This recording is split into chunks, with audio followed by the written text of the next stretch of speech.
When you look at some of the best known brands in the world, you don't need reminding about what they are or what they do. For example, what about this one? Or this one? Then there's this one, and their main rivals, this one. And even though, with one exception, none of these brands actually have the name of the company or the product in them, you can tell by looking exactly what the company is and exactly what they make. For example, you can tell just by looking at this collection which company makes running shoes and which company makes computer software. And in fact, if a brand is really successful, you only have to see its name or logo, even out of context, to be reminded about what the company does or what the product is. I mean, for example, take a look at this photograph here. Now, if you're familiar with the brand, you'll know that even though it's on the side of a racing car, it's got nothing to do with motoring, it's got nothing to do with motor racing at all. But you know exactly what it is, and if you live in a market where they don't sell this, I'll tell you it's an energy drink. But if you do live somewhere where they do sell this product, you'll know immediately exactly what it is just by looking at the brand. And it's the same online as it is offline. So you need to be consistent. So if let's say you're Sam Owen 101 on Facebook, and new video for you on Twitter, and new video to go on YouTube, and Sam Owen's video productions on LinkedIn, and new videos for you on Pinterest, well, nobody is going to know that you're the same person or the same business. Likewise, if your website has one color scheme and your Facebook page has another and your Twitter feed has another and you use a different logo on your letterhead than you do online, well, quite frankly, people are not going to take you seriously. So how can you be consistent? Well, really, this is something that you must do from the very beginning. So when you're just starting out, you need to decide on a business name.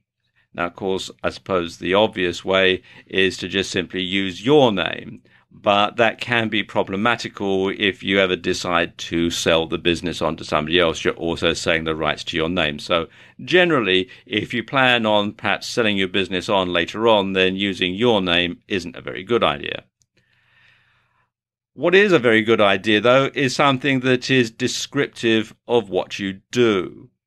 So if you make a particular product or you sell a particular service, then including that in your business name is a good idea. And likewise, you can also include keywords as part of your business name that will make it easy for search engines to find you, and it will sort of stick in people's minds that you are or your company is or does this particular thing, and it's a keyword that sort of lodges in their brain.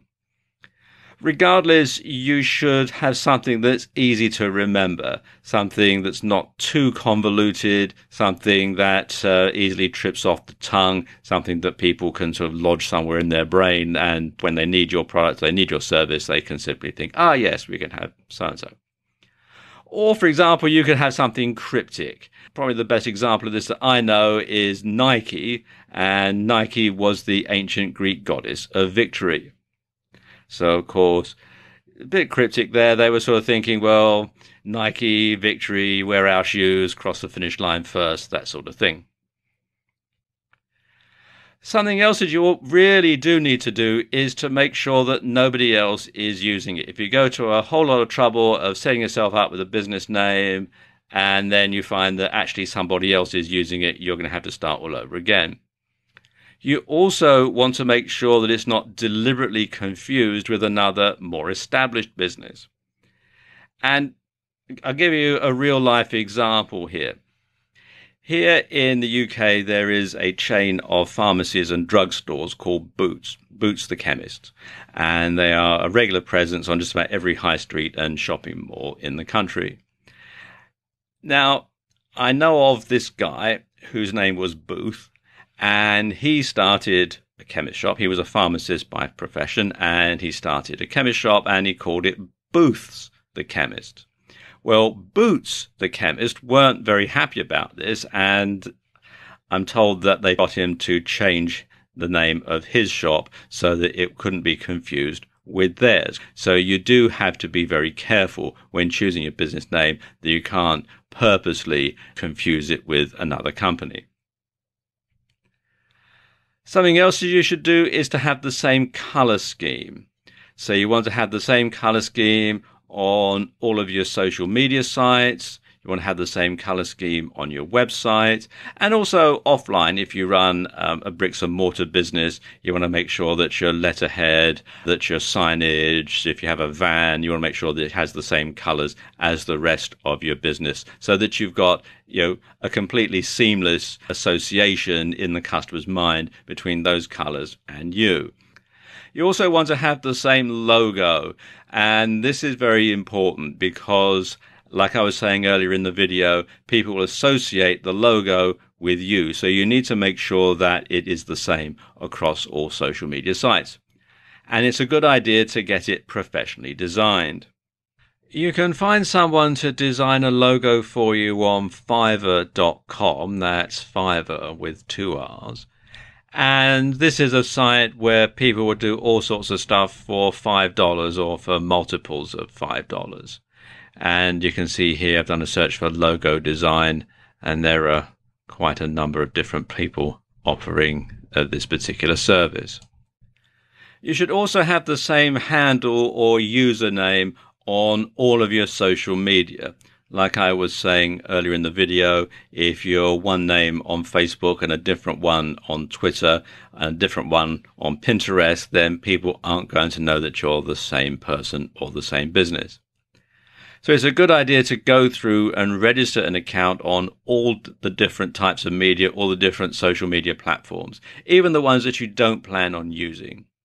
Primarily because this will stop other people from hijacking your name and trading off your goodwill. Likewise, you should register all the extensions of your domain name. So you want to have your domain name .com, .net, .co, .tv, .co.uk, .com.au, etc., etc. So finally, you want to get things set up so that whenever somebody sees your logo, hears your business name, or sees your handle, they'll automatically think of you. And then you know that they've become true fans. In this video, I want to talk about ways that you can grow your Twitter fan base. Now, Twitter is a fantastic tool for marketing and getting more fans and followers. But most people don't use it correctly. And you must make it easy for your fans to find and follow you. And this means having the same branding as on other sites. Now, for example, let's say you run a site in the fitness niche called Ultimate Fitness Supplies, and you supply home gym equipment, say. Well, you would want to call your business obviously Ultimate Fitness Supplies. You would have your website ultimatefitnesssupplies.com. On Facebook, you'd be facebook.com/Ultimate Fitness Supplies. On Twitter, you'd be at Ultimate Fitness Supplies, and so on. And you keep that up all the way across. Something else that you should do on Twitter, and it's very simple, but surprisingly people don't, is to simply ask people to follow you. And if you place a Twitter button on your website and ask people to follow you, well, that's usually enough. But if you find people still aren't signing up, it could be because of one or two things. First of all, either no one knows that it's there, so you'll need to make your sign up button a bit more prominent, or you're not providing enough incentive for people to want to sign up, and this can be a big problem. So instead of just leaving it to chance, why not say in the occasional blog post something like, to stay up to date with all our latest content and special offers, please follow us on Twitter. Or for exclusive special offers, follow us on Twitter. And then occasionally perhaps you might tweet a coupon code number to your Twitter fans that they can use to get a discount when they come to check out, if you have a shopping cart site, that sort of thing. So it gives people a really good incentive to follow you on Twitter because there's something in it for them, as well as being able to receive all your latest tweets. Now, something like this might just be enough to draw attention to your Twitter feed and get people interested. And this works even better in video, so if you occasionally vlog, be sure to ask people to sign up at the end of each video. And you can perhaps have a graphic that says, follow us on Twitter, and then your Twitter tag, etc. And once you have a decent number of followers, then you can use the option to have this number displayed. And this can be really powerful because people love to follow the herd. And you can create a follow button quite easily on this site, which is publish.twitter.com, and just simply enter your Twitter URL in here and follow the on-screen instructions. But of course, the best way to get people to follow you on Twitter is to simply deliver quality content that people want to read. But unfortunately, so many people get this one totally wrong. So let's look at these particular tweets. And let's say again that you're in the fitness niche. Something like this, do you want to get in shape faster? Try our hashtag chin up, hashtag bar, hashtag fitness, hashtag hypertrophy. Running in a marathon? Make sure your hashtag training, hashtag shoes are up to the task. We're offering a 10% discount to new clients for this month only.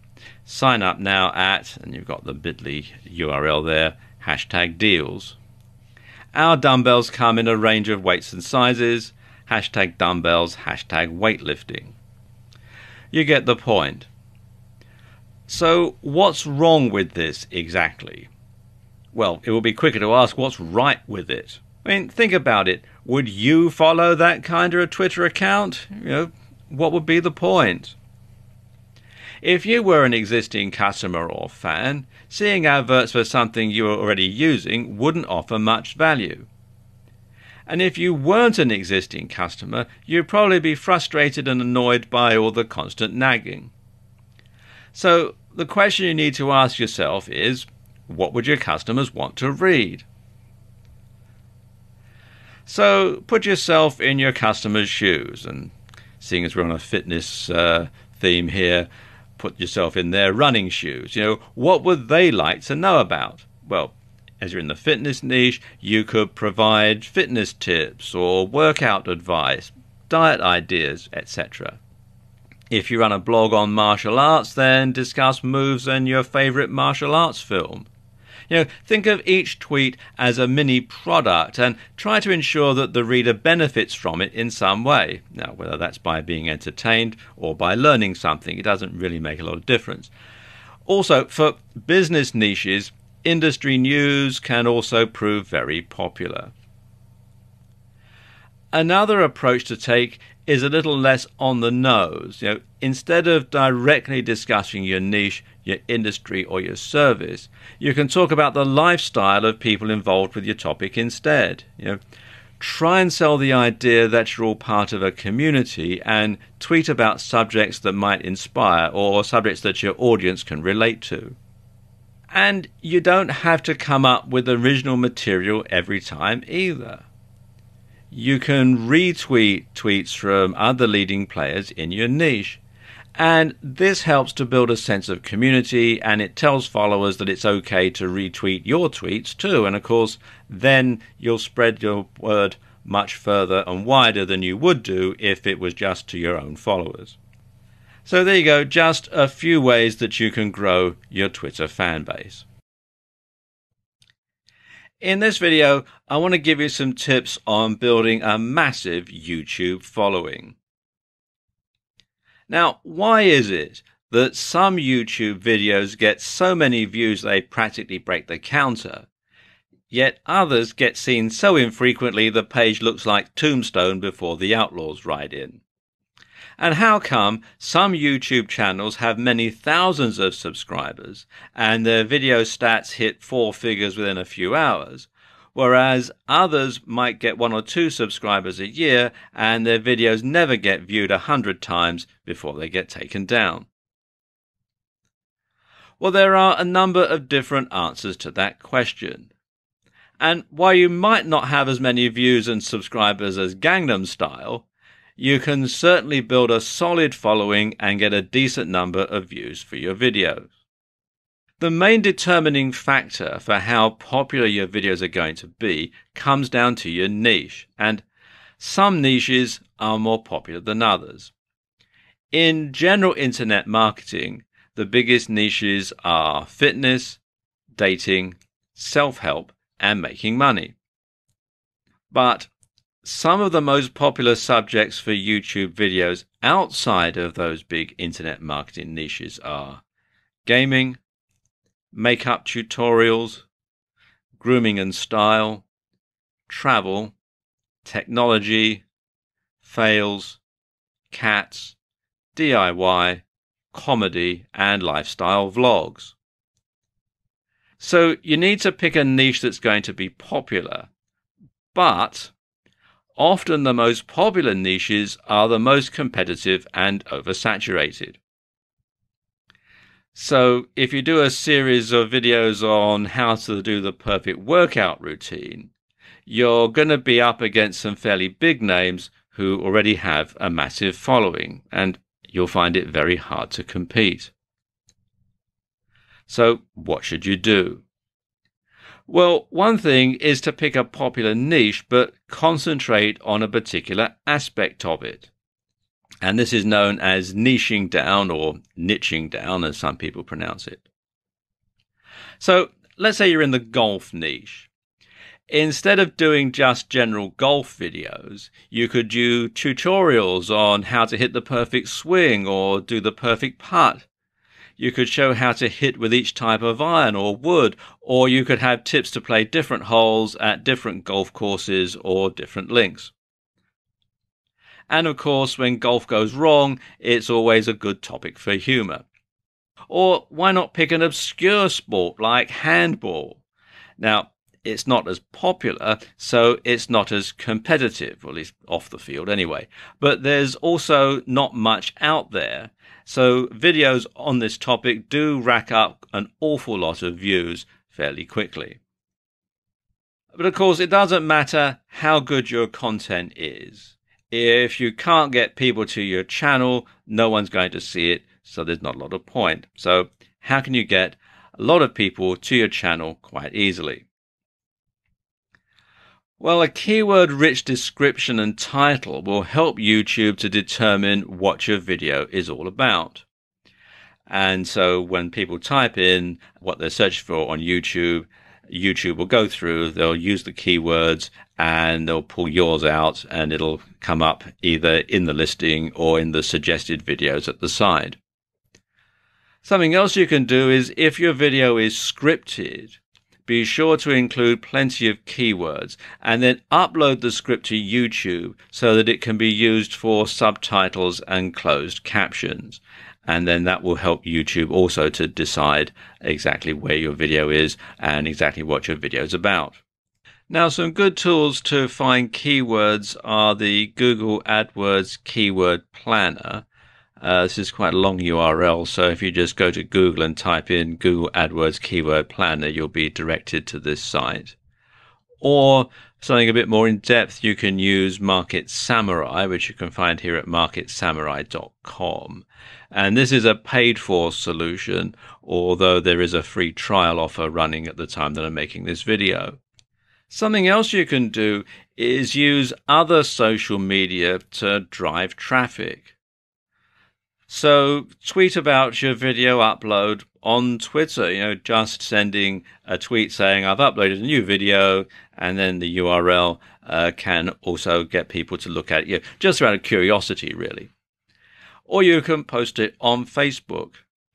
Or you can share it on sites like Reddit or Google+. And Google+ is actually very good because Google owns YouTube and they also own Google Plus. So there's a lot of synergy between the three areas. So if you've got something on YouTube, you can put it up on Google Plus as well, and it'll also show up very well in the Google search engine rankings.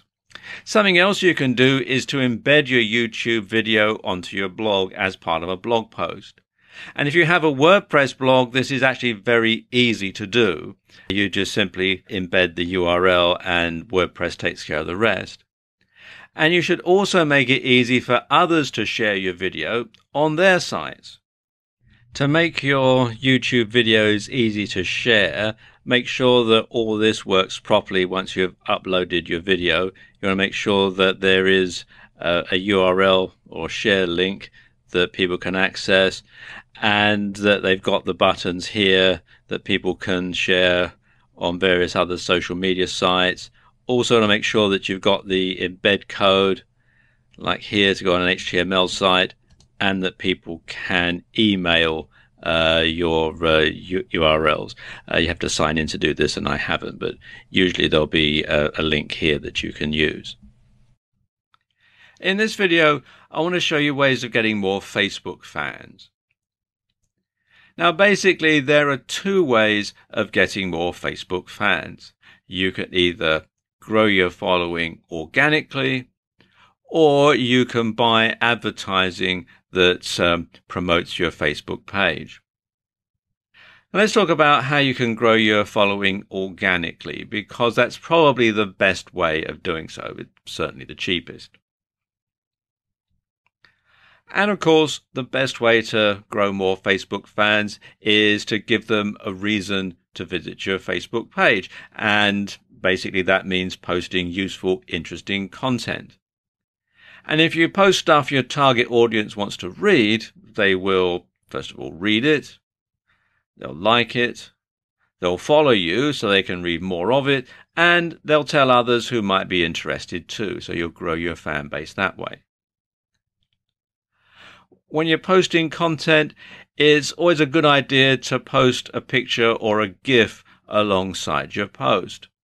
And it makes it more eye-catching and interesting.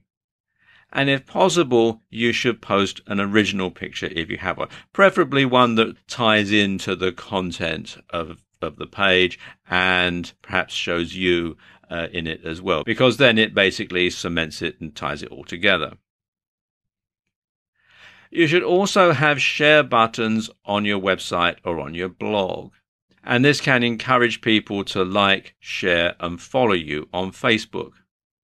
You should also interact with the comments and respond. Don't just simply post up your Facebook page and then go away and don't come back until you're starting something else.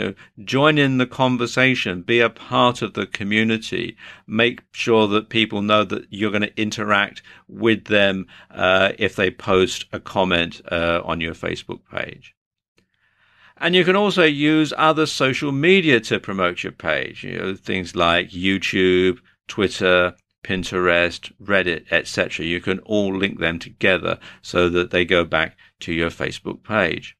In fact, if you're posting a video on YouTube, this is actually very easy because you can simply put something at the end that says follow us on Facebook and gives the URL. So it is actually quite easy to do it that way.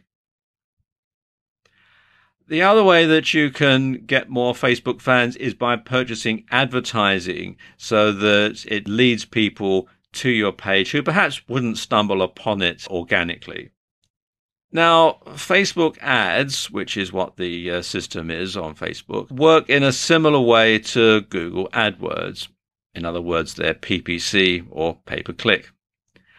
But unlike Google AdWords, they're more varied and they can be more tightly targeted.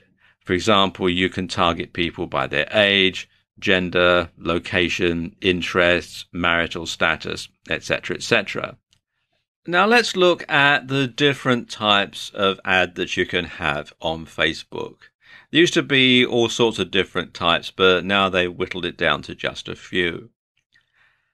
And I suppose the most popular one is the promoted post. And the supported placements for that are in the right column, mobile feed, and news feed. And this is a great way of getting a larger audience engaged with an important piece of content or promotion. And for a set budget, you can boost a post which will increase its visibility in the feed of people who like your page as well as their friends. So again, it's going to get them right in front of the post that you want them to read. Then there's the boosted post, which is slightly different. And its supported placements are right column, mobile feed and news feed as well. And it's available to pages with 50 likes or more, and it's basically a simpler version of promoted posts. And you can choose fans of your page and their friends, or you can choose to select by targeting criteria. Then there's a domain ad, and the supported placement for this is the right column. And domain ads are essentially adverts that appear in the sidebar and point directly to a website that you're hosting, so you can go straight to your website. And these are perhaps the simplest form of ads and are composed of a simple heading and a block of text. And it's a bit like Google AdSense, if you're familiar with that type of advertising, AdWords, AdSense. Then there's the multi-product. And this is placed in the newsfeed and the mobile newsfeed. And multi-product ads, as you would expect, display multiple items on a slideshow type display that lets users browse and shop right from Facebook. And this is incredibly powerful for e-commerce stores, and it means you're really only posting one ad to promote a whole range of products. Then there's the page like, and this supported placements for this one is the right column, newsfeed and mobile newsfeed. And this is an advert for your Facebook page, essentially.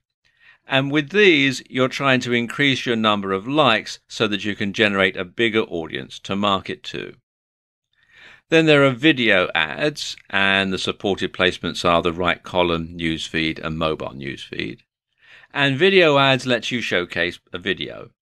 And these are good for getting likes, and they're powerful for video marketing. Then there are app ads, and the supported placements are the right column and the news feed. And if you have built a branded app for Facebook, then this is how you can promote it and encourage downloads. Then there's an event ad. Now, these are in the right column, newsfeed and mobile newsfeed. And they, as the name would imply, allow you to advertise events. And this can be useful for increasing interest for a company launch event, for instance, or a conference, or if you've got a bricks and mortar store and you're running a special event or a promotion, then you can use this to tell people about it. And finally, there's an offer. And the supported placements are the right column, newsfeed and mobile newsfeed. And an offer advert is useful for companies who want to market a special offer. And anyone who clicks on your ad will be emailed a code that they can use in order to redeem your special offer. And this is great for encouraging sales. And all of these different ways will help you to build your fan base, because even if it's something like an offer ad, people are going to know about your Facebook page, and you can encourage them to like you and follow you and so on. So this is just a few ways that you can build your Facebook following, build your Facebook fan base. Instagram and Pinterest are often overlooked by marketers, which is a big mistake, because you can actually generate a lot of traffic and sales from these particular two types of social media. Now, for the uninitiated, I better explain that Instagram and Pinterest are picture-based media. And they cater mostly for a female audience and are generally reached via smartphones. So let's look at each of these in a bit more detail. First of all, Instagram. Now, Instagram is an app that's growing in popularity. It has over 300 million users, and it's adding more every day. Now, at its most basic, Instagram is an image sharing app, and a fairly low quality one at that. But that's not to say it can't form a key part of your social media strategy. In fact, some really big companies are using Instagram to get their message across. Companies like Sharpie, Starbucks and Target, to name but a few. And sports teams like the LA Clippers basketball team are heavy Instagram users too. And there are two good uses that you can put Instagram to. One is influencer marketing, and the other is local marketing. Influencer marketing means you find someone who already has a large following on Instagram and has established themselves as an authority. And these people will have the ability to sway the opinions of a large group of followers, which of course is where you eventually want to be.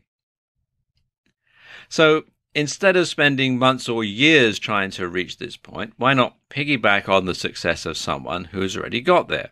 Or to put it another way, why not see if you can't get someone to post on your behalf to their audience? Of course, there needs to be something in it for them, and this could mean that you pay them, you promote them on another social media in exchange for them promoting you, something like an ad swap, but on social media rather than email. Or you could just try targeting influential members of the public and hope that they'll like your brand enough to do it for free, although that doesn't happen very often, if I'm honest. Likewise, when you've built up a large Instagram following, you can offer to post for other people in your niche in return for them posting for you in another media, so you can spread your net a bit wider. Instagram is also great for local audiences. And this is because the pictures have an optional location tag, which you can use to help users geolocate your bricks and mortar store. And this can be very useful for drumming up business. So say, for example, you have a hairdresser's or a salon. You could ask your clients if you could take a photo of them with their new hairdo and post that on Instagram, and ask them to do the same if they have an Instagram account. So you're going to spread the word out to all their friends and followers. Now, Instagram is a perfect match for Twitter, as the two sites use the same type of hashtag, and it's easy to link an Instagram photo into a tweet.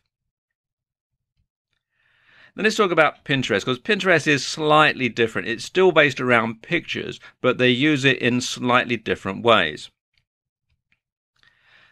Essentially, Pinterest works by creating mood boards, and a mood board is essentially a collage made up of images and other materials that you've either created yourself or you've found on the web.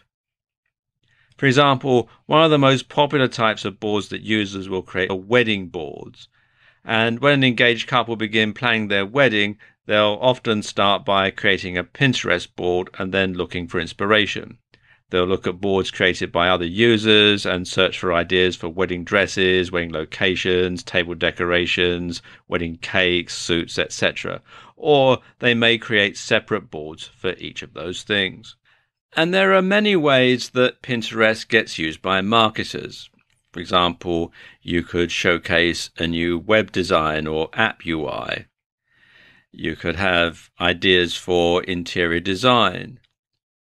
You can put together inspirational images to get people to keep fit if you're in the fitness niche. You could have things like moves or goal physiques, etc. You can keep customers updated with your brand in a more visual way. You could perhaps, if you have a clothing site, you could have fashion and outfit ideas. If you're a tattoo artist, you could showcase tattoo ideas and much more. Now, beyond the basic features, there are also some more advanced options and tools on Pinterest that are going to be especially useful for marketers. And one of them is rich pins. Now, rich pins, as it says here on the page, are pins that include extra information right on the pin itself. And there are 6 types of rich pins. There's app, movie, recipe, article, product, and place. And if you come here to this page, business.pinterest.com/en/rich-pins, you can see it explains all about them, and you can click the links to get more information in detail on all of them. Finally, Pinterest also provides a large amount of analytics data. Now, to get this, you'll need to convert your personal account to a business account, and at the same time, you'll need to verify your account.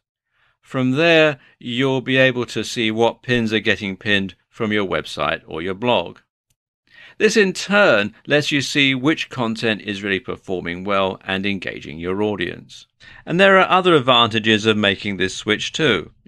Can you promote your blog or business with a personal account? Well, of course you can, to an extent, but there are some considerable advantages of making the switch. To start with, Pinterest actually requires you to make your Pinterest account a business one if you intend on using it for profit. A brand new feature of Pinterest is Pinterest Ads. And as the name would suggest, it enables you to actually buy advertising on the Pinterest platform. And this is brand new, so not very many marketers are using it at the moment. And you can find out more at ads.pinterest.com. So there you go, just some ways that you can use Instagram and Pinterest in your marketing mix.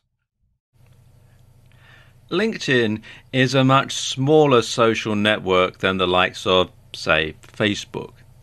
But that's its strength. You see, LinkedIn is exclusively for businesses and business people. Here are a few stats. 1 out of every 3 professionals is on LinkedIn. LinkedIn is the world's largest professional network and gives you access to the largest group of influential and successful individuals anywhere. As of 2015, the last year of which statistics are available, LinkedIn had 364 million members. And LinkedIn continues to grow rapidly. At the same time the previous year, the site had 296 million members. LinkedIn has members in over 200 different countries, and it's one of the oldest social networks, having been formed in December 2002. So even if you're not in a business niche per se, it still makes sense to be on LinkedIn. And you can target business people for leisure niches and big ticket items, and you can network with other marketers. And that's LinkedIn's biggest strength. It's a network. It's a tool for self-promotion, giving you access to a gigantic network of contacts operating within your field, and it gives you the means to reach them, to work with them, and to be seen by them. Now, when it comes to marketing, you can use LinkedIn to increase awareness, to build brand loyalty, to create a more professional impression for your brand and for your services or your products, to promote a website and gain SEO or social media marketing benefits, to find potential clients and customers, and to build leads and keep in contact with them. So when it comes to creating your LinkedIn strategy, well, the best place to start is actually the beginning. So if you haven't done so, come over to linkedin.com and sign up. And the first thing that you'll need to do is create a profile. And there are 2 types of profile that you can create on LinkedIn. The first is your own professional profile, which would be a profile for you specifically. And the second is the profile that you'll create for your business, which is where you'll promote your brand instead of yourself. Now, to begin with, you'll want to start your personal profile on LinkedIn. And what this is going to do basically is act as a springboard for your other activities. And so the idea is to sell yourself and make yourself look professional and accomplished while you're doing so. Now, I won't go through the entire procedure here as it's pretty straightforward.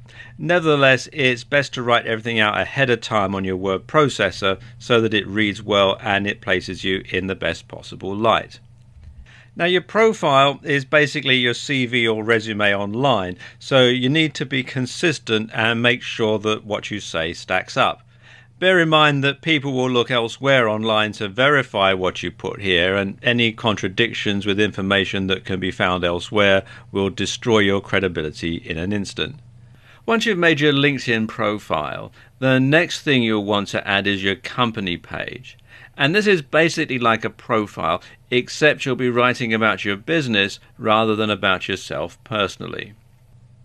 And this means you should write in a manner that sounds a little more detached and professional, and you should focus on the value proposition. How do people stand to gain from using your products or services, as well as things like the mission statement and goals.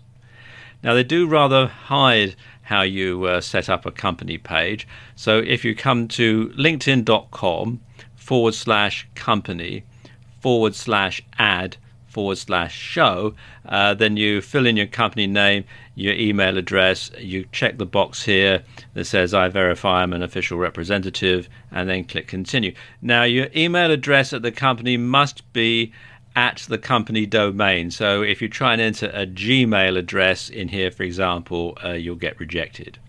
Now, there are two main ways you can reach an audience on LinkedIn for free: influencer marketing and content marketing. You can also buy paid advertising, but I'm not going to cover that in this video.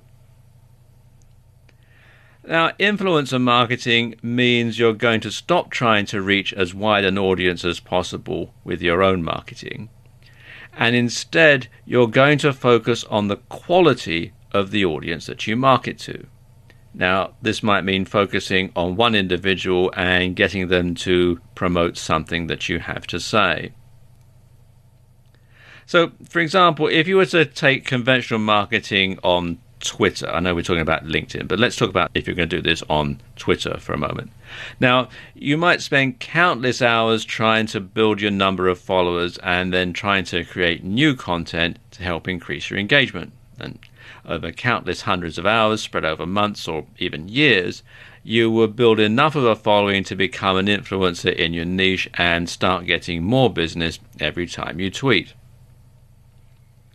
Well, with influencer marketing, you skip this step. Instead, you focus on creating a relationship with someone who already has a huge amount of influence. Now, let's take Bill Gates, for example.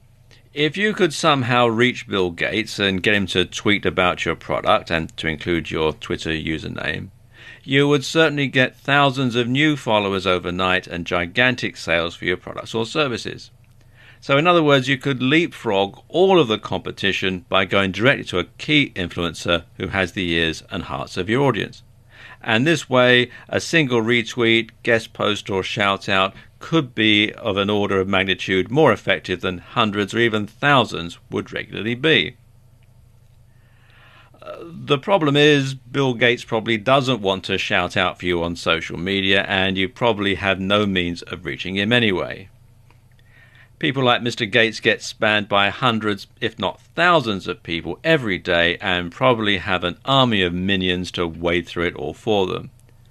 Only the really important messages from people that they know and trust get through. And here's where it's easier to contact people via LinkedIn, because this is where LinkedIn's degrees of separation come in. If you could find someone who knew someone who knew someone who knew Bill Gates, you would be connected by 3 degrees of separation. And like I was saying earlier, this is where the fact that LinkedIn is a network can be very helpful, because anyone who is connected to you by 3 degrees of separation or less will show how you're connected to them when you view their profile and when they view yours, of course. So you'll be able to go onto LinkedIn and see the people you need to go through to get an introduction to Bill Gates. And what's more, if you're connected by someone with 3 degrees or less, you'll be able to send them in-mail. Now, this is a message they'll receive in their LinkedIn inbox, which statistically has a good chance of being opened. And suddenly it becomes all the more possible that you could reach a big influencer in your niche. And then there's content marketing. Now, like influencer marketing, it's an incredibly powerful marketing tool. In fact, content marketing is considered the natural evolution of search engine optimization, and it's now an integral part of almost every business's marketing strategy. And content marketing means putting high quality articles onto your blog and posting them on LinkedIn to share with your connections. It also means joining groups and participating in the discussions. Now, don't use these as tools for direct selling, because that's going to be a real turn-off. Instead, what you're doing is converting your LinkedIn connections into potential fans and regular visitors to your website or blog. And this might also lead to some people signing up to your mailing list or even becoming direct customers or clients if your site is good at converting.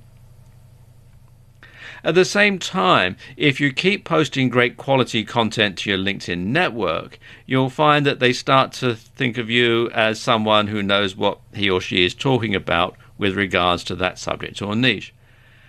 And this is the other huge benefit of content marketing. It allows you to demonstrate your knowledge and to give your visitors a free taste. And eventually, they should come to consider you as a leading authority in your field. And as such, they might seek out your opinion when looking for products, services, and other ways to spend money.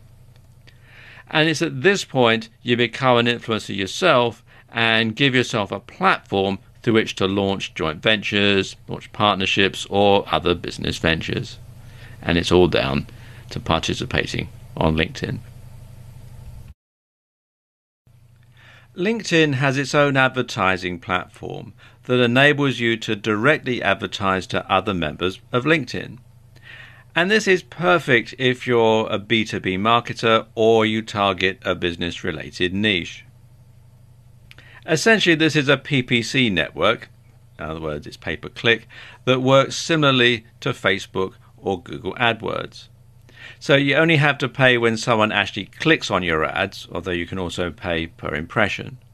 And you'll generally only pay a few cents for each click, but the more you pay, the more often your ad will appear, just like on Facebook or AdWords. And this is very effective because it means you don't have to pay anything if your ad is ineffectual and doesn't generate any traffic whatsoever. Like Facebook ads and Google AdWords, LinkedIn allows you to carefully target who sees your ads. And this is fantastic for B2B organizations as it lets you specifically market to decision makers within your industry. What's more, LinkedIn ads also work incredibly well for recruiting. Now, there are two main types of advertisements, the two that are most popular, and they are sponsored content and text ads. And that's what I'm going to concentrate on in this video. There are also display ads, dynamic ads, and sponsored in-mail, which is a bit like sending out a solo ad, but to people on LinkedIn rather than through email. Now, sponsored content does exactly what it says on the tin. You basically pay to get your article or post in front of the sort of people you want to read it. Now, when you're doing this, you should make this article direct and not too wordy because lots of people access LinkedIn on smartphones. And you should include a call to action at the end. Now, don't make it a blatant sales pitch, though, or you'll just put people off reading it. Consider it a free taster for your product or service. Now, text ads are similar to the sort of ads that you see as Google AdSense. And these appear at either the top or in the sidebar of LinkedIn pages. And just like with AdSense / AdWords, they should be short, compelling, and irresistibly clickable. But the best thing about LinkedIn's ads program is it's really super targeted. And the platform lets you drill down and target audiences based on location, gender, age, LinkedIn groups they're members of, skills they've listed, schools they attended, or colleges and universities they graduated from, and much more. And a unique advantage that LinkedIn advertising has over AdWords or Facebook, though, is the ability to target by company name, business category, industry size, job title, and seniority. So if you only want to reach vice presidents of marketing in North American digital technology companies with more than 500 employees, you can. And you can read more about this in some detail at business.linkedin.com/marketing-solutions. Now, the exposure you'll get from LinkedIn ads is not as great as you get from Facebook or AdWords. But for the right business model, it's definitely worth considering. In some ways, the slightly less popular nature of this platform can work in your favor, as there'll be less competition. One of the most phenomenal growth areas in recent years has been in the area of sharing photos and short clips as a tool for social communication. It's a great way to build an audience for your website or blog, and a fantastic way to show off your product or service to people. As more and more people get smartphones, and most of the platforms we're going to cover in this video are smartphone based, this can only get bigger. The main platforms that we're going to cover in this video are Snap, which was formerly known as Snapchat, Vine, and Periscope. Now let's take a look at Snap. This used to be called Snapchat, but it recently changed its name and it's going into hardware as well as software. Now, Snap works with a very specific media for communicating with users. And there are a couple of differences that make this platform unique and one of the most interesting social media platforms in use today. Like using photos and videos to communicate with other people. While Twitter and Facebook and most social media platforms mainly communicate with text, the only text you'll find here is the captions on pictures and videos. Another difference is that when you post your pictures and videos, they'll generally last for only 1 to 10 seconds, although you can post stories that can last up to 24 hours. Then they vanish like a ghost, hence the logo. And it's better to use stories more than snaps to advertise your products or services, because obviously they stay around for longer.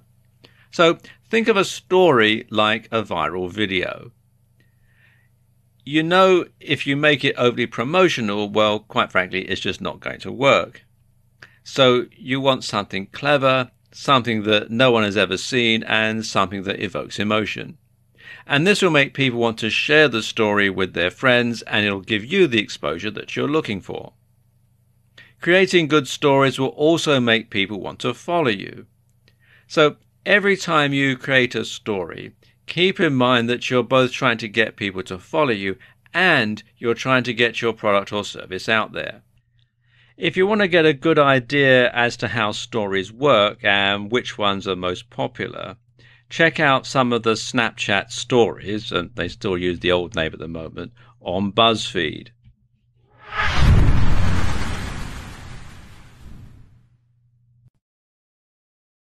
Breaking news. Snap Incorporated is releasing a new piece of hardware, Snap Spectacles. These are glasses with a built-in camera. Simply tapping on the side of the glasses will record 10 seconds of video footage from a first-person perspective. So now you can record video just like you're looking at it. It's almost like having a GoPro strapped to your head.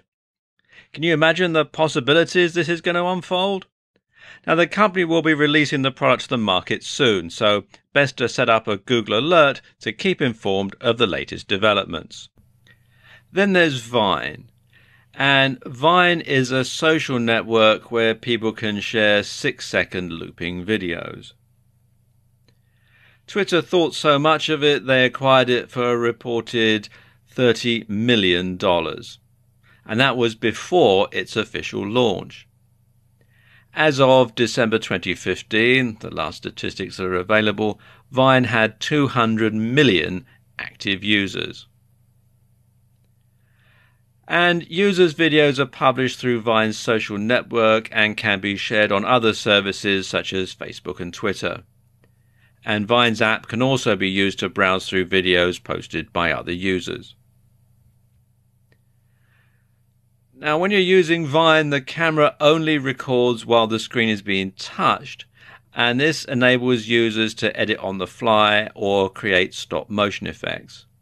And there were some additional features added to the app in July 2013, and these include grid and ghost image tools for the camera, curated channels, including themed areas and trending topics or users, protected posts, and the ability to re-Vine videos on a personal stream. Your approach to marketing on Vine and Periscope, which we'll get to in a moment, should be similar to your approach to Snap. Entertaining, shareable, and not salesy. And you can see some Vine videos and download the app at vine.co. Finally, there's Periscope. Now, Periscope is similar to Vine insofar as it streams short videos. The key difference is that Periscope streams videos live. And when you use Periscope, you'll find that you're presented with a map of the world upon signing in. And on this map are various points where you can see people who are currently streaming video. So simply click on the dot on the map and the name of the broadcaster, and then you can tune in and start watching what they're filming. It's a bit like having your own TV station in that respect. And you can then comment on the video, you can ask questions, you can like it, you can follow the person, or you can leave and watch something else. And in addition to the same strategies as for Snap and Vine, you can also use Periscope to get traffic to a website or visitors to a bricks and mortar store by running a flash offer. The geolocating feature means users can pinpoint where you are at that very moment. Now, these are just 3 of the new and exciting photo and video apps out there, and new ones are being developed all the time. By honing your strategy on these platforms, you'll be in pole position to start marketing on the newer apps, and as soon as they launch, which will put you one step in front of the competition. In order to get the best results from your social media marketing efforts, you must be everywhere and post to more than one social media platform at a time. And this can be accomplished in several different ways. You can spend some time each day on social media, but give your attention to a different platform every day. So, for example, you could update Facebook every Monday, tweet to Twitter every Tuesday, pin to Pinterest every Wednesday, upload a video to YouTube every Thursday, log in to LinkedIn every Friday, snap a story on Snap every Saturday, and collapse into a heap on Sunday. There's got to be a better way. Well, there is. You can post the same or similar content to more than one social media platform at a time. And this can help spread the word about you, your products or services. And you can save yourself a ton of time in the process. For example, you could download videos from Vine or Periscope, edit them together, and then upload the result to YouTube.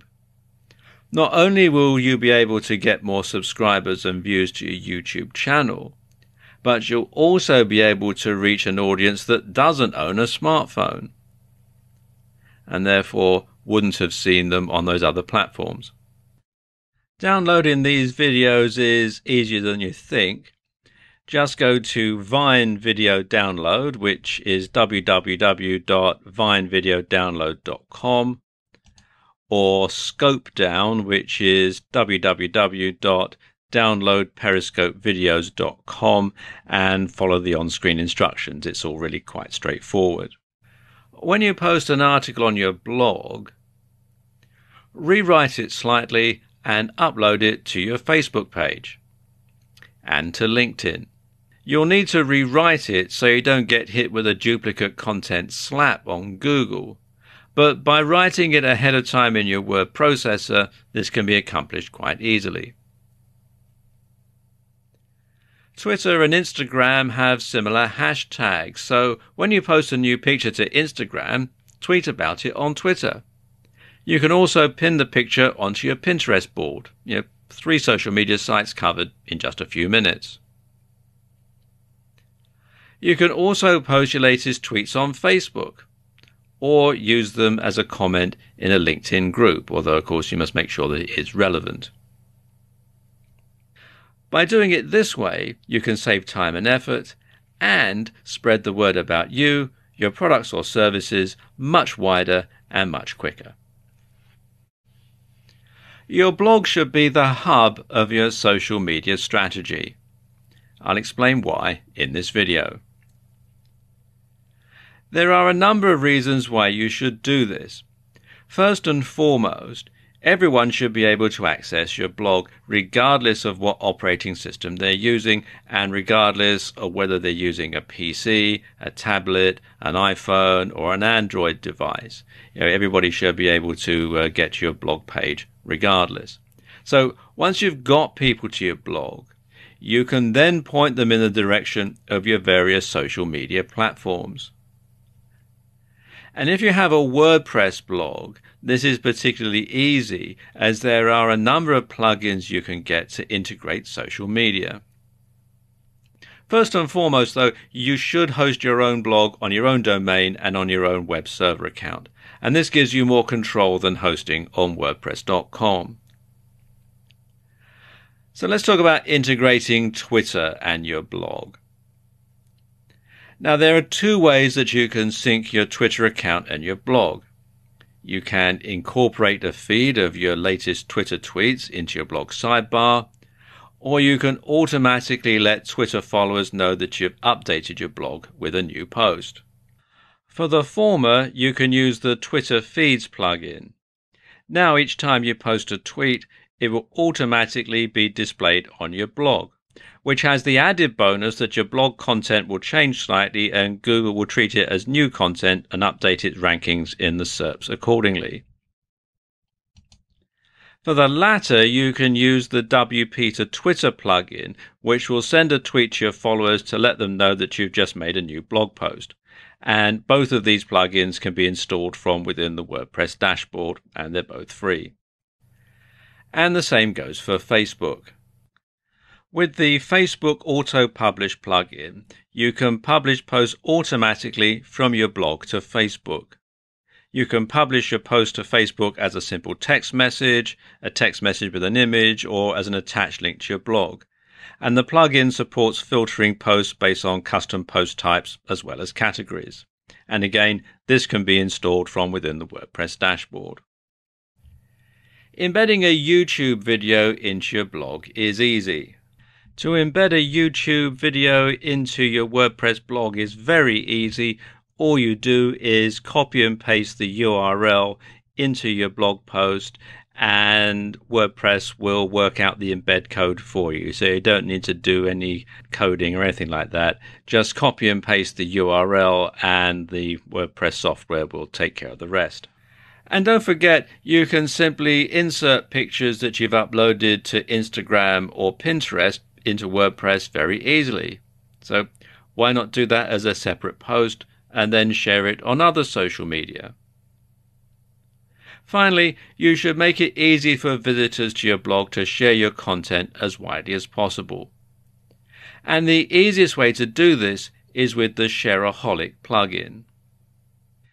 And the Shareaholic plugin basically puts a bar at the bottom of every page and every post on your WordPress blog, although you can set it up so that some things like, for example, your shopping cart, if you have a shopping cart site, don't get shared.